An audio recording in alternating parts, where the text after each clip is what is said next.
Hey everyone, this is Erica Lucas, your host and founding member of VEST, an organization connecting women across industries, regions, and career levels so that together we can expedite the pipeline of more women in positions of power and influence. Welcome to another episode of the Vester podcast, where we explore the invisible barriers holding women back in the workplace and share stories of women building power collectively.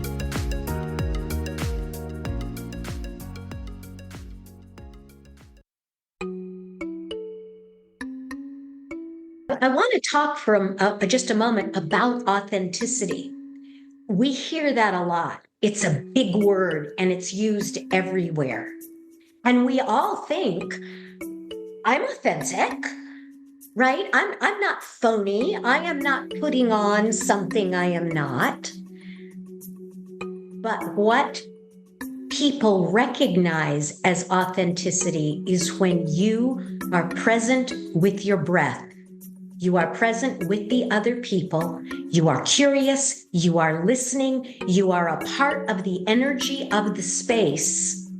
Then people perceive you as authentic. Your personal brand is the sum of how others perceive you. Your strengths, the expertise people associate with you, and the way in which you communicate your skills and personality, both in person and online. But why is having a personal brand so important? Throughout our career, one thing is certain: we will need to pivot. Pivots are inevitable and often unexpected. Whether it's a layoff, taking breaks to care for loved ones, having a personal brand already in place gives us the ability and agility to respond and adapt on our own terms. But how do you build a personal brand, and how do we communicate it effectively? Join us as we talk to Rena Cook, founder of Vocal Authority, about how we can communicate with confidence, authenticity, and influence. From activists to CEOs, Rena has guided hundreds of professionals on how to use their voice as a powerful tool for leadership and connection. As a speaker, author, and vocal coach, Rena's approach blends practical insights with actionable strategies you can start using immediately to elevate your presentation and everyday conversations. For our guests' full bios and show notes, go to www.vesther.co/podcast. If you enjoy the episode, share it with a friend and don't forget to leave us a review. This episode is brought to you by Vester Ventures, a peer network of professional women and investment fund for women-led companies in the care economy and future of work. To learn more, go to www.vesther.co. This episode was part of a more intimate coaching session with VEST members and has been repurposed to accommodate this episode. I started life as a singer, actor, dancer. I thought that's what I was going to be. I was going to be a star on Broadway. My parents were supportive, but encouraged me to get a theater teaching degree so that I would have something to fall back on. And of course, you know, in my young bravado, I won't need anything to fall back on.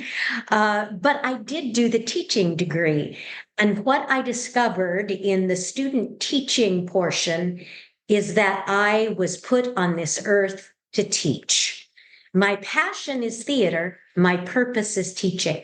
So I taught theater for decades. I went from high school theater to college, and then I became obsessed with the human voice.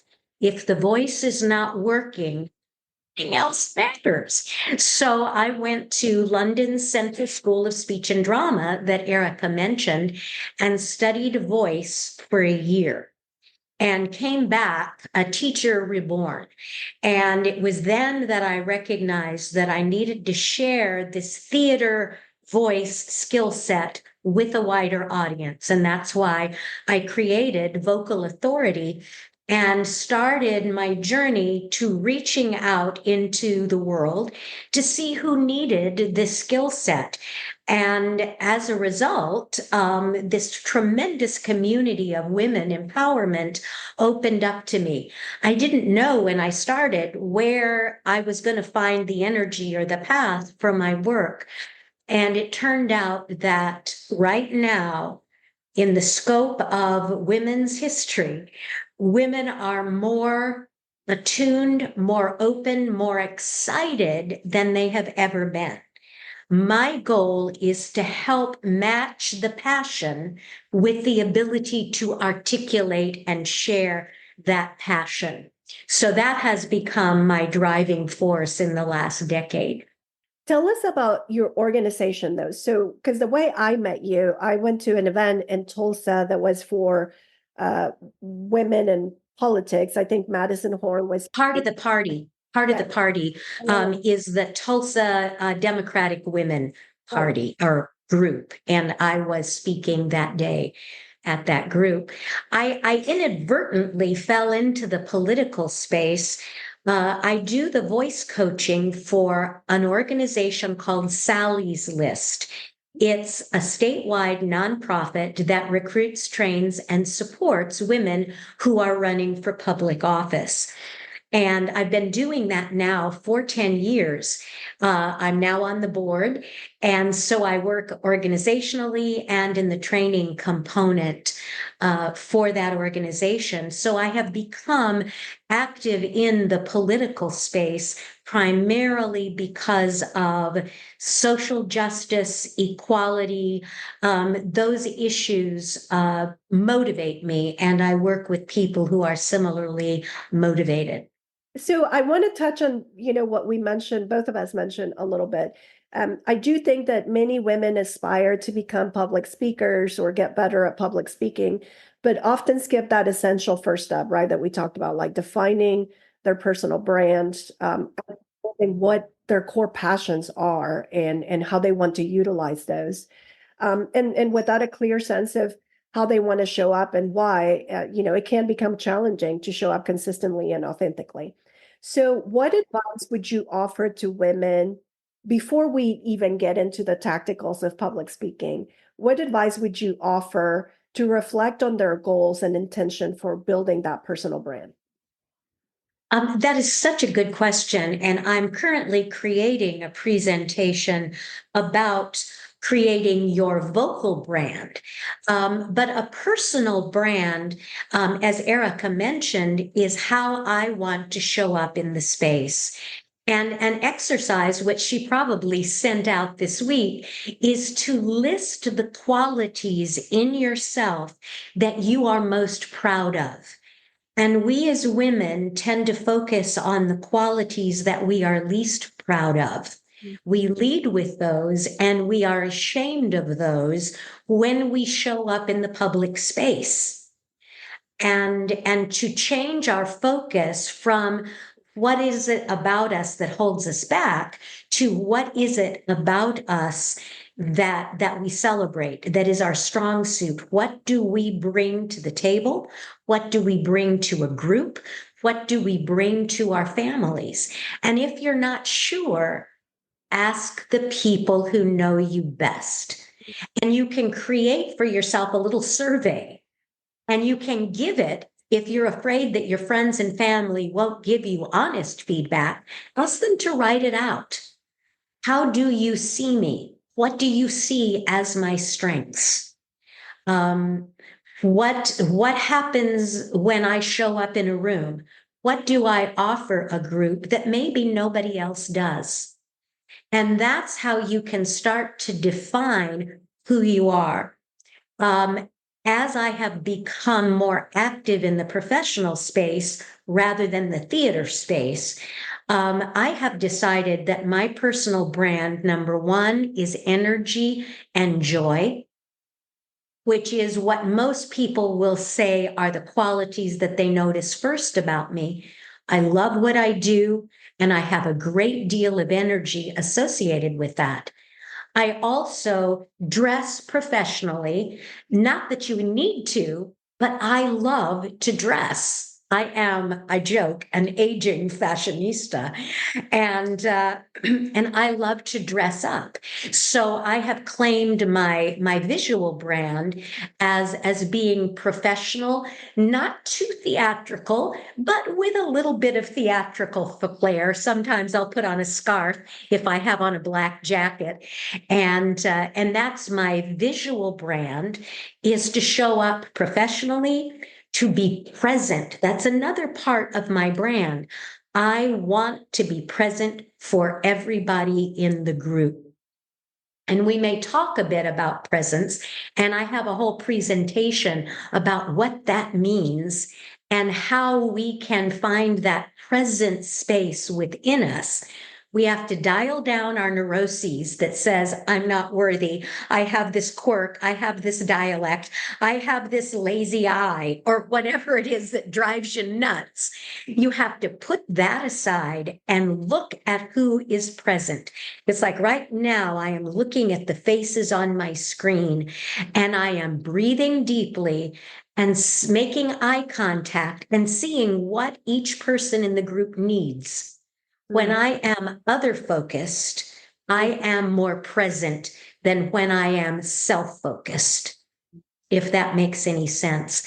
And part of your brand should be that you are present for the people in the group, whether it's a family, whether it's a work situation, or an organization like this. When you can make your personal brand reflect that you are present for them and that they are not present for you. And then you will get all those beautiful things back to you, but you first start by giving out. I want to talk to you before, again, we get into tacticals.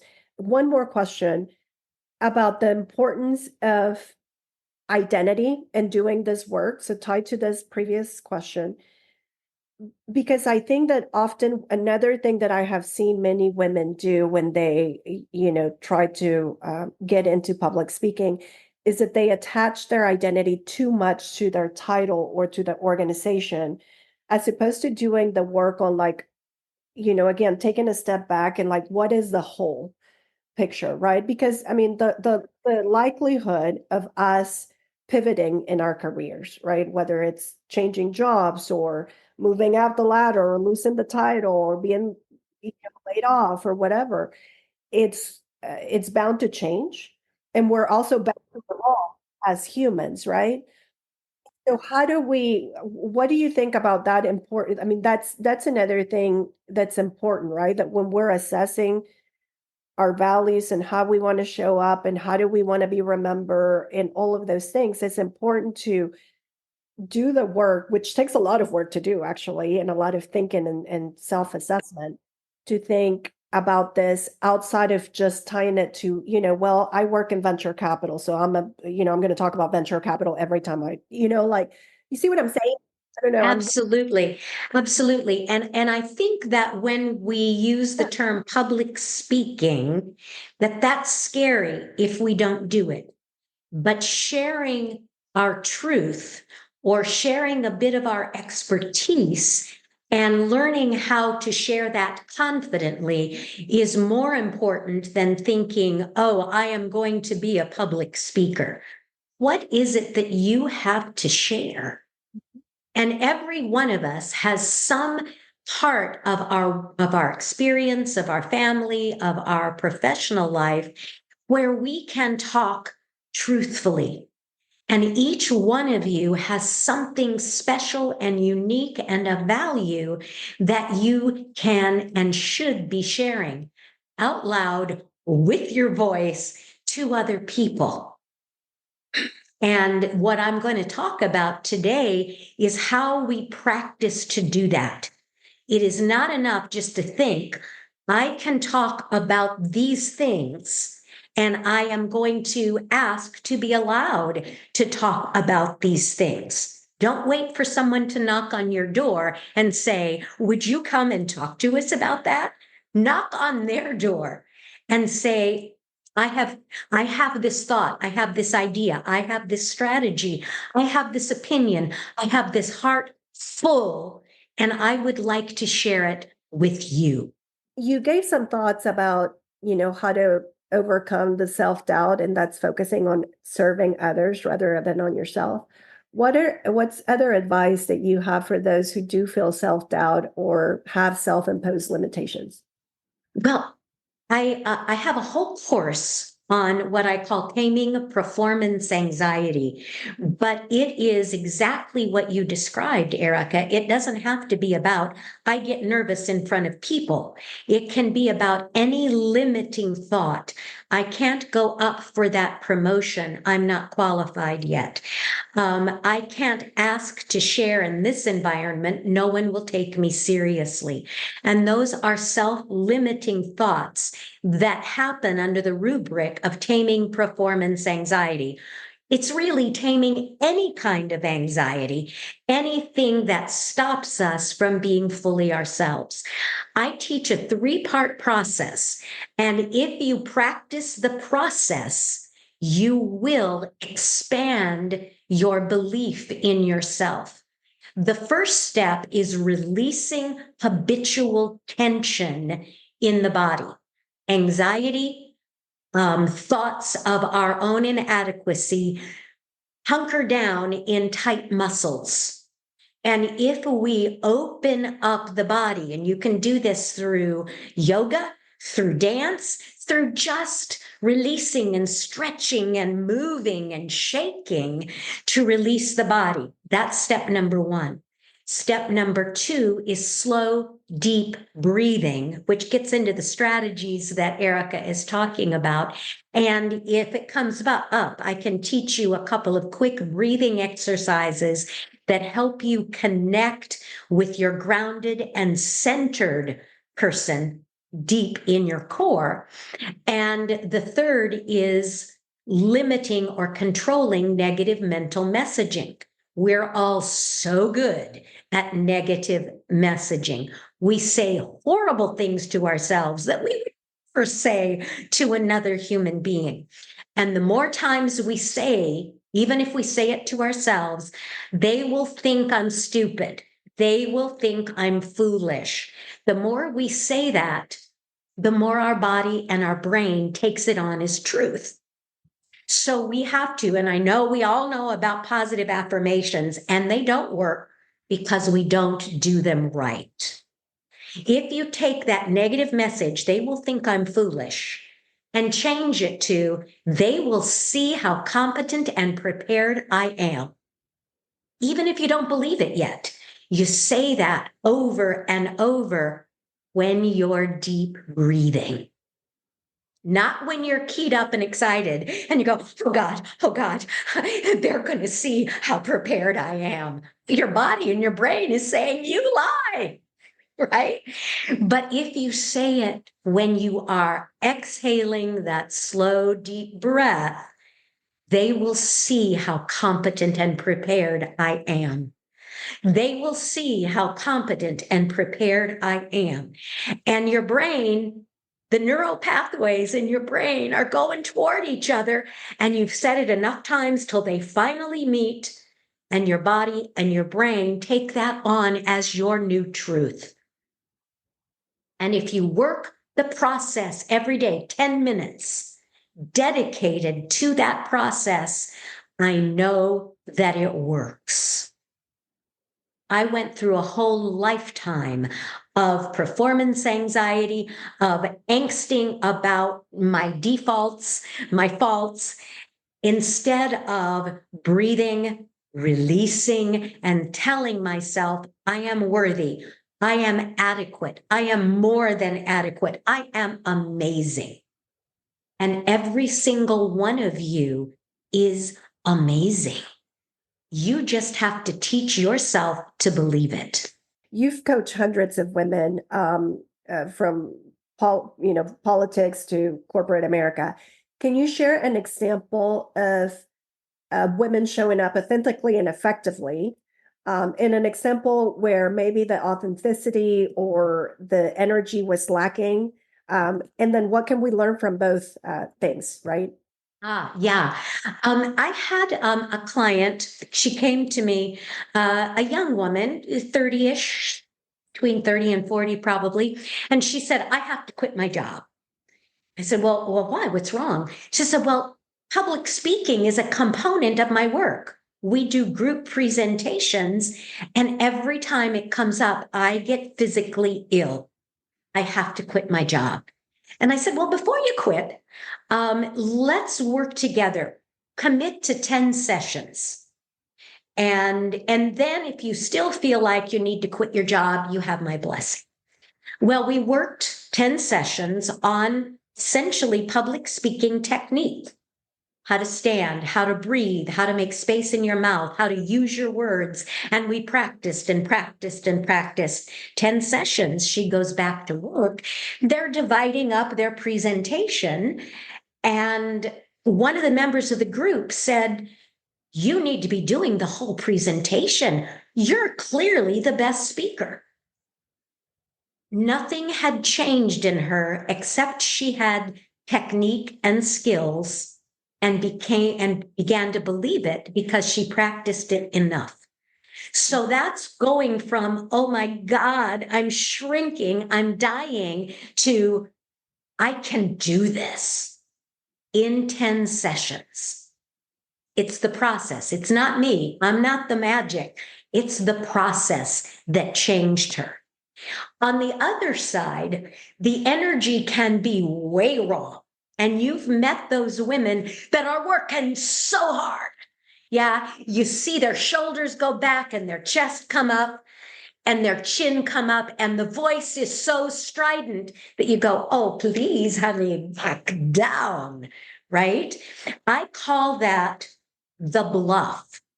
It's like, I'm not really confident. I'm not authentically confident, but I'm going to try to convince you that I am.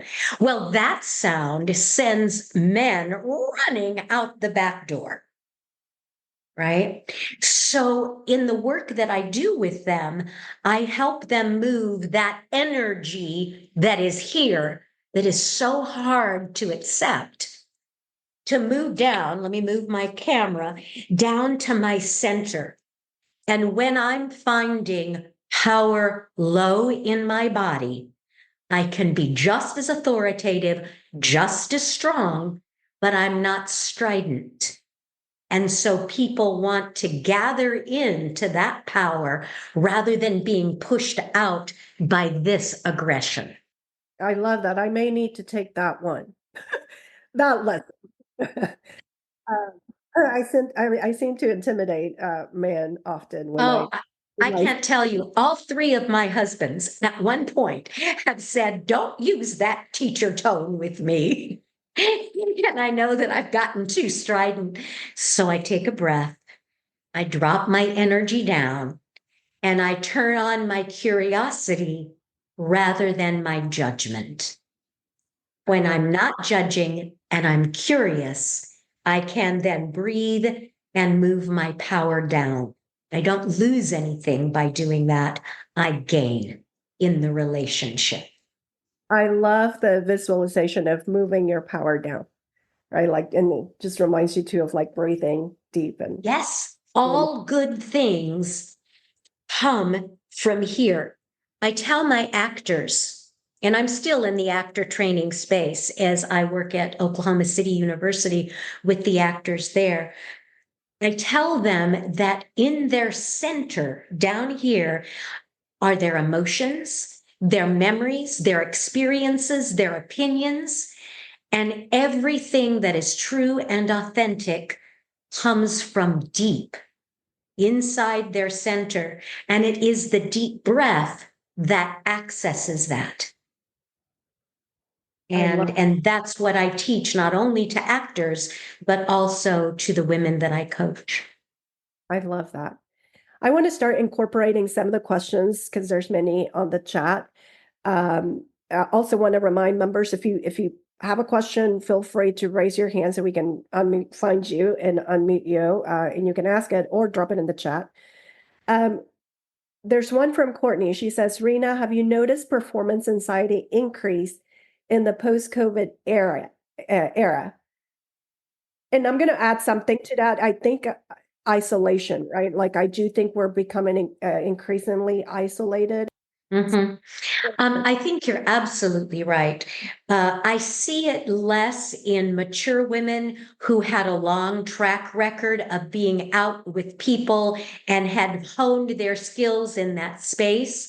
Younger people, during those formative 2 years that they were out of, well, we were all out of life, out of interacting with life, they have increased in performance anxiety because they lost 2 years of experience. They didn't have the long years of experience behind them as some more mature adults have. I noticed that with our college students. Oh my gosh, they don't know how to work. They don't, I mean, they just have changed. COVID changed younger people, and not for the better. But those of us who had years of being alive and working and that experience, COVID didn't take that away from us. That's so helpful. And Rena, too, just for context, I am 30 in age and felt very confident prior to kind of the COVID era in a public speaking kind of scenario and in a variety of rooms. That really did feel like a strong suit of mine. And then it was almost like I was in these virtual rooms with equally as influential of an audience, and just got into this space of feeling really comfortable behind my screen with my prepared notes. And then it's the first kind of opportunity I stepped out and had a presentation in front of a group of people post COVID.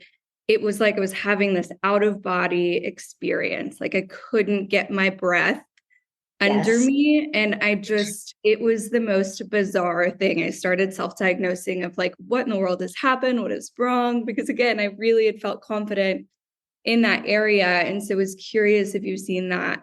And like I said, I'm 30 and have been, doing this work since post-grad in 2016. So on the younger side, but really noticed it kind of, and vulnerably speaking, really noticed it impact me. And I'm kind of trying to claw back to Yes. where I was as far as my confidence level in speaking kind of in public situations prior. I totally understand. And how frightening that was the first time you went, oh God, I've lost it. But you know what happens, and what you're describing is perfectly natural. I started in the last couple of years weight training, and it's become an obsession, right? Lifting is my thing. When I lift every day, the muscles that I have developed stay in place. When I stop lifting, the muscles go away. During COVID, we stopped doing our practice. And so the skills that we had learned, they go away if you don't massage them. If you don't keep lifting, the ground you gain has gone away. So you essentially, after a 2-year hiatus, have to go back to the basics and kind of relearn those lessons that went away. But you'll relearn them faster than it took the first time. Your body will remember. Just practice. Put yourself back into those situations, even if they're painful. And it's okay to say to an audience, I'm struggling here. I have something that I want to share, and I'm just back out after whatever, and I'm a little nervous today. And I just wanted to share that before we begin. When you share your vulnerabilities with the audience, they don't think less of you. They think more of you. They feel bonded to you because you have shared your vulnerability. So I often teach that to clients who are making their first steps into the public speaking world, to just say, this is what's going on with me. 8 years ago, I had a big old speech right after the election. And I was still devastated. And I confessed that right at the top. I am really struggling today. I want to be with you. I want to share this material, But from the outset, this is a rough time for me. And it also speaks to authenticity, right? Like people connect more. I think that as women, we've been taught that we need to be almost perfect to thrive in the workplace, right? Actually, that is very like people don't resonate with perfection. People resonate with realness and authenticity and perfection, you know?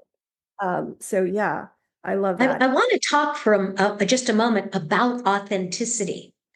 We hear that a lot. It's a big word and it's used everywhere.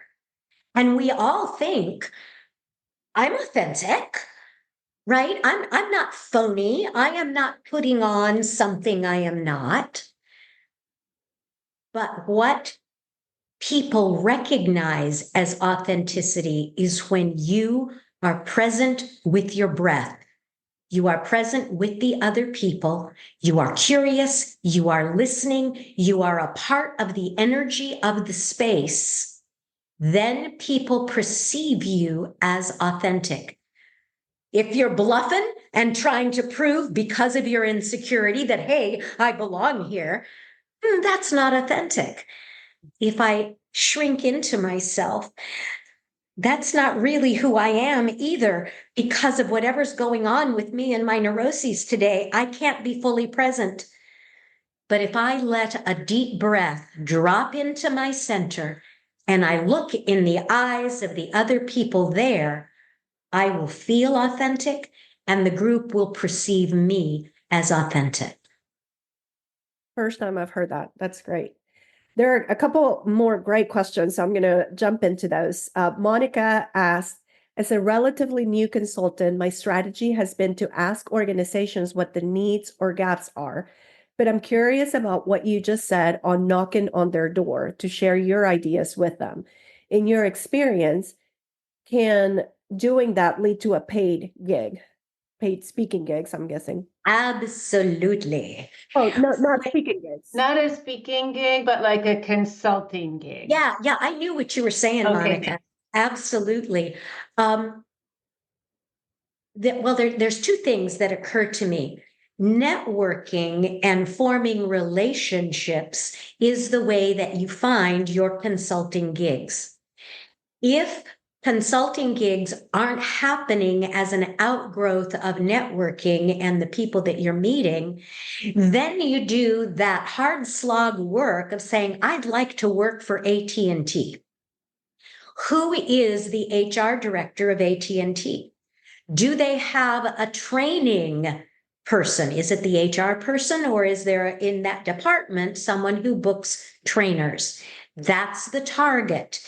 And then you try to phone them, you try to email them, you try to take them out for coffee.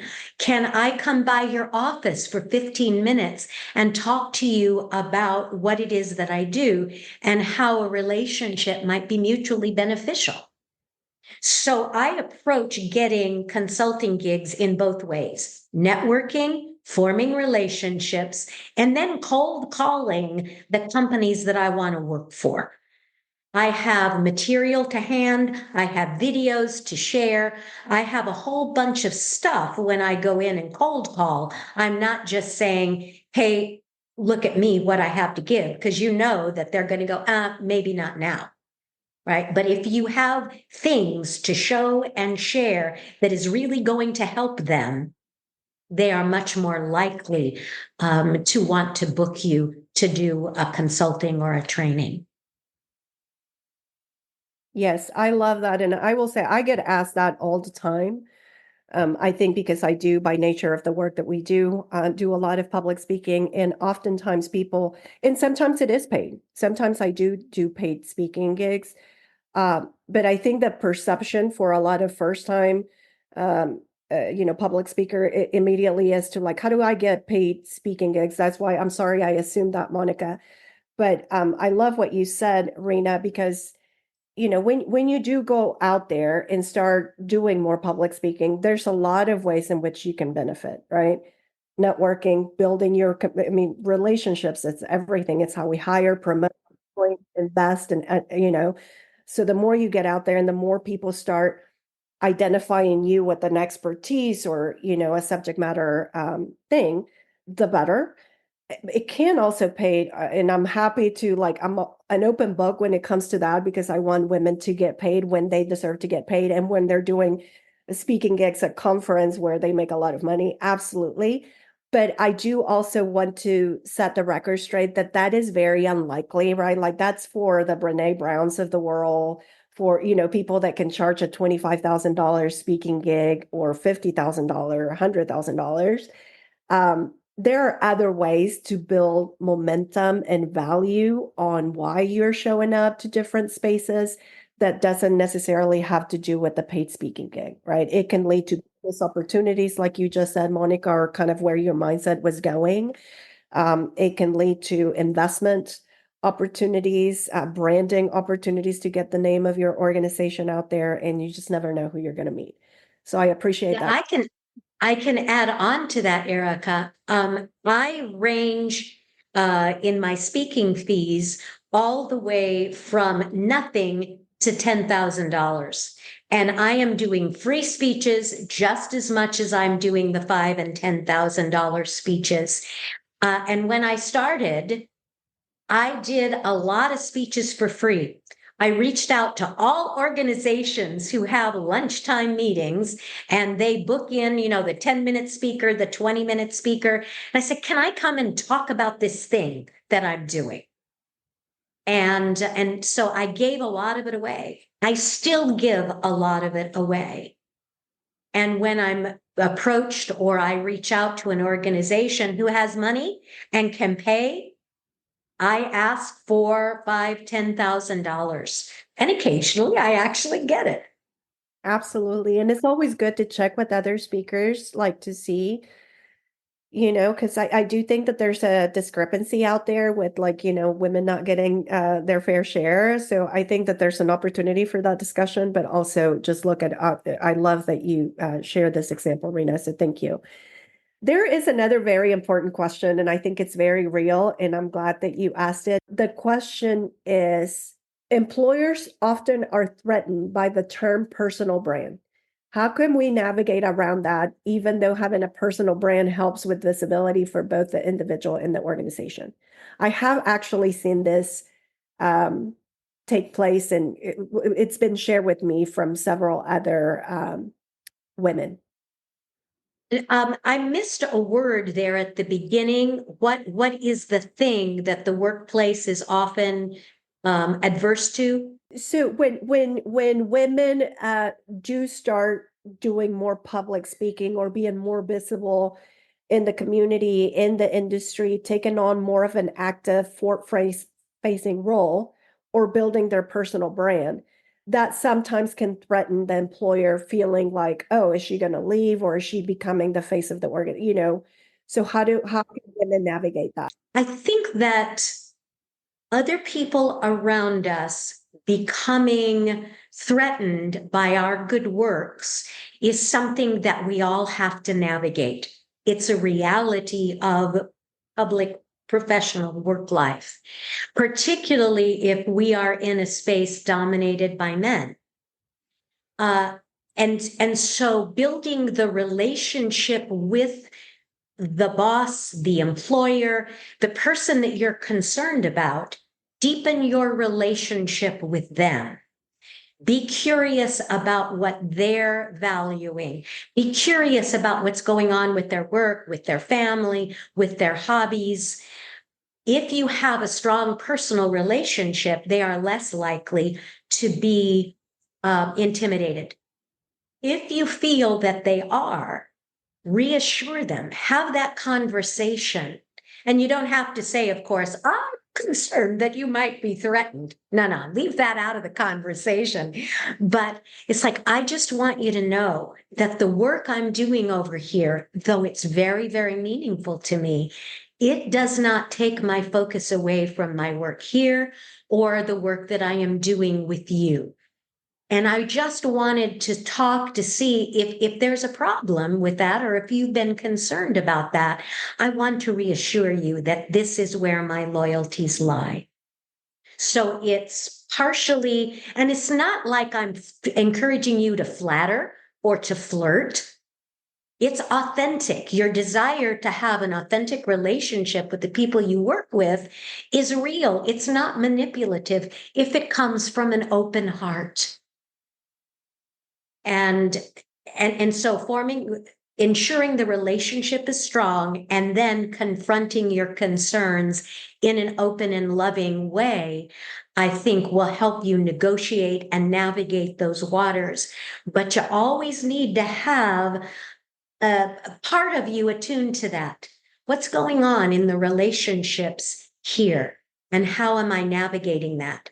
And rather than, oh God, people don't like me, don't let that happen. But how can I stay present and positive in all of my relationships so that people are comfortable with me and feel empowered in my presence?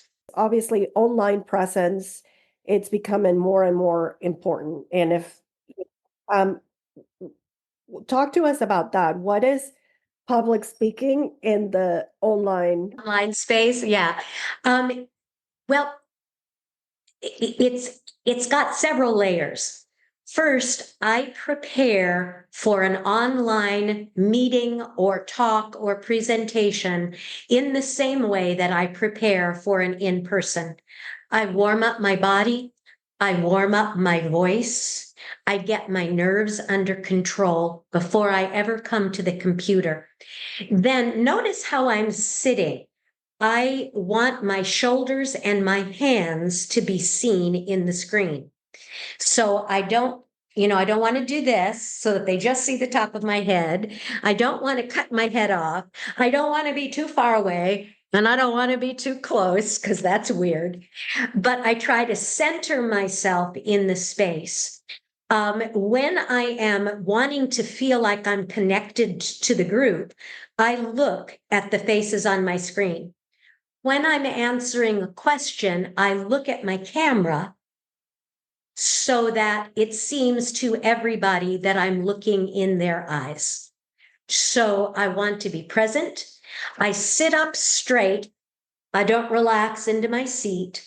I don't play with my phone, even though the phone is such a strong attraction. The only thing I do that is a bit distracting is I have to have my coffee or my water. And I want my hands to be seen, because I gesture, I use my hands, and they are part of my communication. So it's preparation. Light. I didn't say about lighting. In my own space, I have a ring light. Today, I'm just using the beautiful natural light that's coming in this space. But the lighting should be behind your computer and not behind you. If you wear glasses that reflect, you can put them up a little bit. I'm kind of taking the temples and pushing them up, and that takes the reflection down a bit. So those are some little strategies that help you be more present. Know that when you're on a Zoom, everybody is watching every move you make. So you can't afford to look disinterested. You can't afford to pick your nose. You can't afford to be eating your lunch. I know, right? Michelle goes, darn. No, no, no. I was just going to say it's the little things, right? I recently was honored enough to be included in an Oprah deal for the election, when they did all the groups that were supporting the Harris campaign. I know. And I was one of them. And one thing that they told me is, and they told everyone, like before, after, during, get your gums out because it looks terrible. And I never thought of it. Like, I don't think I chew gum that often, but there were some people and they would like, anyways, just the thought that goes behind, a production like that. And it was like the gum chewing, but a lot of the things you just mentioned. So just very interesting. Yeah. And it's doubly hard to form relationships online. Yeah. To really feel connected. So it's like I noticed that Michelle did a thing and I commented on it. Yeah. So it's like that's the way that I say to Michelle, I'm seeing you, sweetheart. Yeah.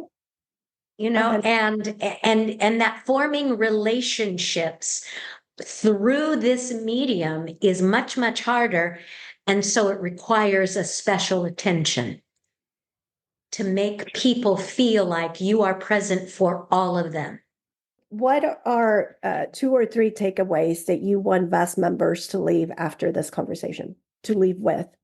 Well, one thing that I did get a chance to talk about, and that is the taming performance anxiety process.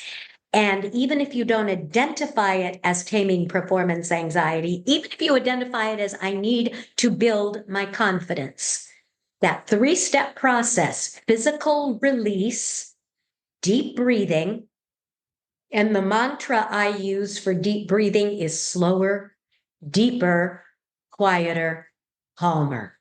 And I just say that to myself and get my breath deeper and more grounded. And thirdly, controlling negative mental messaging. The other thing that I didn't get into, when you are speaking, breathing at every punctuation or thought shift is crucial. And if anybody wants to work with me further on that, or if you want to have me come back, we can work on a speech together, and I can show you how to breathe, which is the power, and how to make space in your mouth, which is your megaphone. Breath is power, space is volume. And if you practice that, when you are speaking, you don't have to think about that. I never think about breath. I never think about space because I have rehearsed it enough. My body knows what to do. I can then focus on the individuals that I'm speaking to and form connections, which is the most important thing when you are speaking. Another thing, it's not what you say that matters. Women will spend hours angsting over, what am I going to say? It doesn't matter. It matters how you say it and how you make your audience feel. Information can be gotten on Google. How you feel can only be gotten from you. If you enjoyed this episode, share it with a friend and don't forget to leave us a review. And if you're ready to take your career to the next level, apply to join our community of professional women, all eager to help you get there and stay there. Go to www.vesther.co and apply today.